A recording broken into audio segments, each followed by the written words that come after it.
আচ্ছা, আমরা দীর্ঘদিন পরে বোধহয় এরকম একটা কর্মসূচি দিতে আমরা বাধ্য হচ্ছি।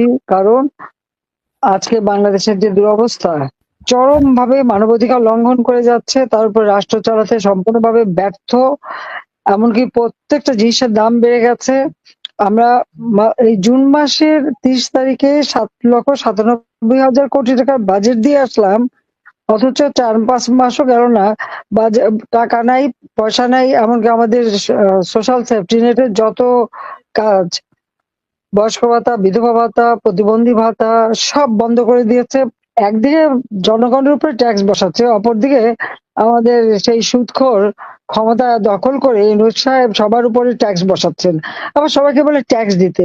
আরে বাবা, তুমি নিজে ট্যাক্স দাও না, আবার অন্যকে ট্যাক্স দিতে বলো, এটা কোন ধরনের কথা? একটা লজ্জা বললেও তো একটা কথা থাকে। কাজে এই অবস্থায় এদেরকে ছেড়ে দেওয়া যায় না। এই অন্যায়ের বিরুদ্ধে প্রতিবাদ করতে হবে এবং সবাইকে এক হয়ে থাকতে হবে। আর যে কর্মসূচি আমরা দিয়েছি সে কর্মসূচি সফল করতে হবে। কারণ রাষ্ট্র চালাতে সম্পূর্ণভাবে ব্যর্থ। একটা ক্ষুদ্র ঋণ দিয়ে গরিবের কাছ থেকে অর্থ চুষে নেওয়া, অতিরিক্ত সুদ নিয়ে নেওয়া আর রাষ্ট্র চালানোর মধ্যে তফাৎ আছে। আজকে তারা যে সরকার চালাচ্ছে ইউনূস সাহেব, তাতে মনে হচ্ছে যে রাষ্ট্র চালাতে না, জনগণের সম্পদ লুটপাট করতে ক্ষমতায় এসেছে। আর তাদের সবথেকে বড় শত্রু হয়ে গেছে আওয়ামী লীগ। ছাত্রলীগ ব্যান্ড করে, ছাত্রলীগ ব্যান্ড করবার সে কে?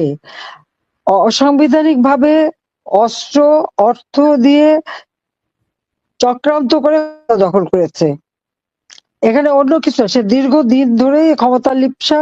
তার ক্ষমতার লোভের আগুনে বাংলাদেশ জ্বলছে।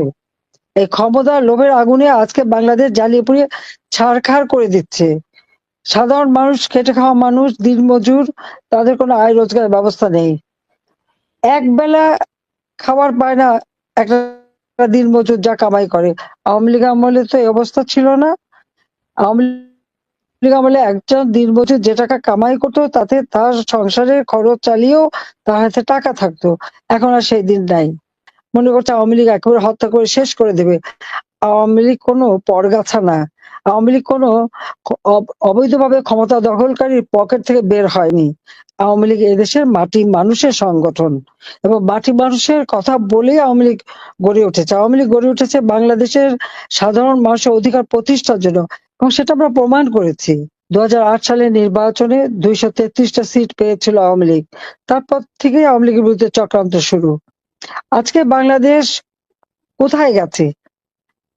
ঠিক এই জুলাই মাস পর্যন্ত, তার আগ পর্যন্ত বাংলাদেশের একটা মর্যাদা ছিল বিশ্বব্যাপী।